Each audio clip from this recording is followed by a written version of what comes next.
What's going on, guys? I'm Tier 1 Collections. In today's video, I'm going to be going over how I find so many clean cards on eBay to either send through eBay grading straight to PSA or to take in myself and send with my own PSA submissions. Real quick, join the Discord before we start the video.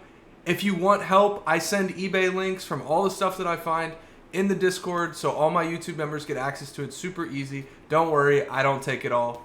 Let's get into the video.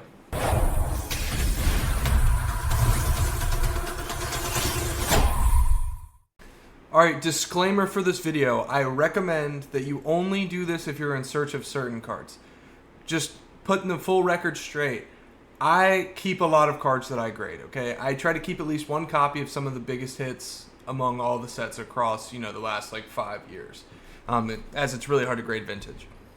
I only recommend, I don't buy that much from eBay. It's only ever so often on usually bigger cards, right? So bigger cards that you are not finding in stores.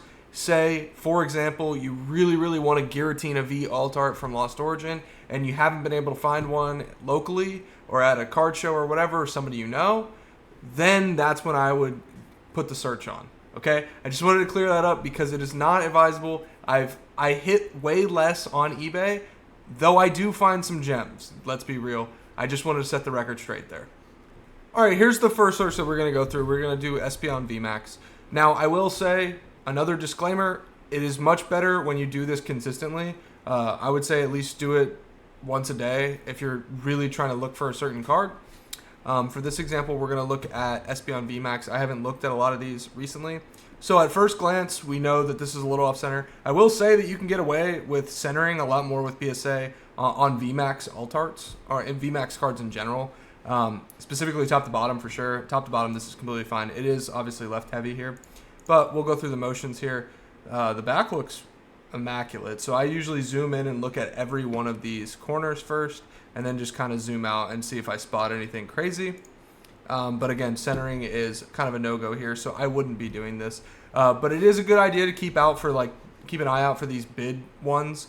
Even if there's a lot of people bidding on it, again, we're okay with paying a premium on some of these cards when they're super clean, okay? And that's going to happen on eBay.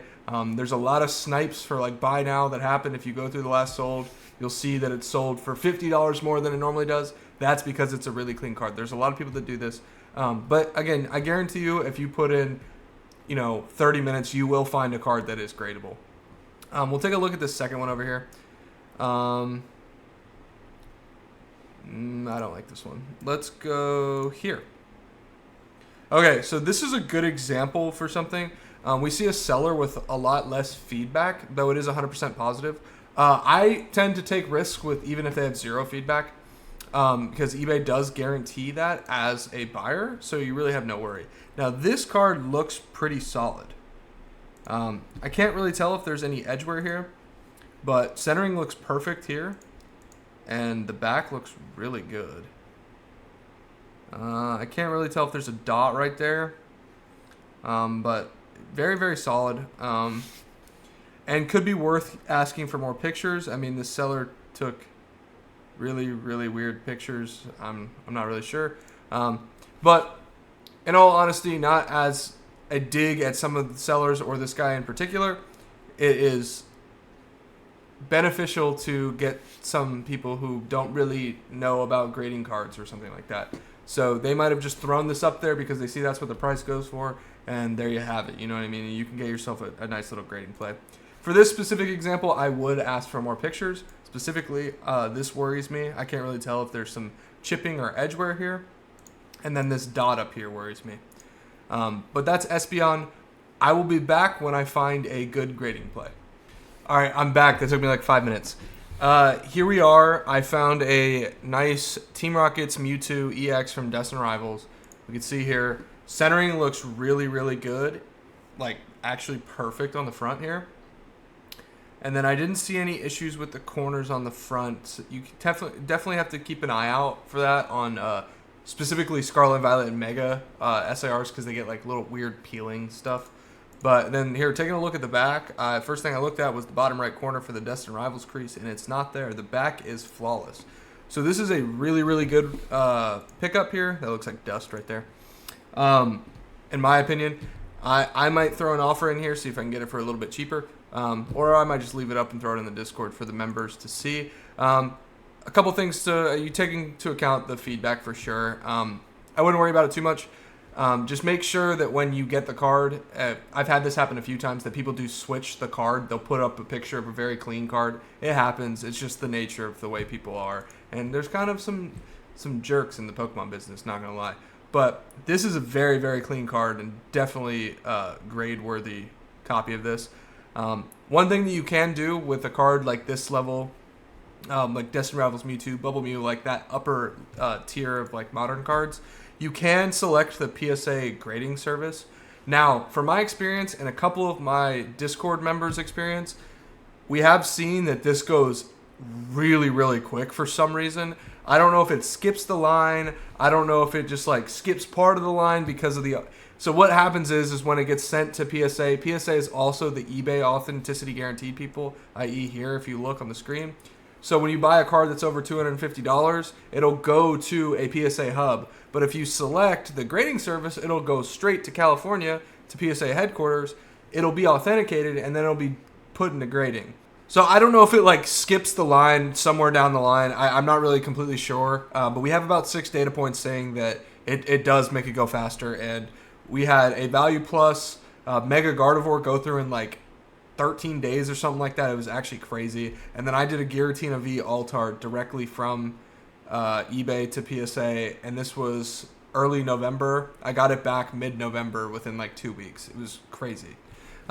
So I'm not saying that's fact. I haven't tested it in the new year after Christmas and stuff like that. I know PSA's catching up on some backlog right now, so more to follow on that, but that is also an option.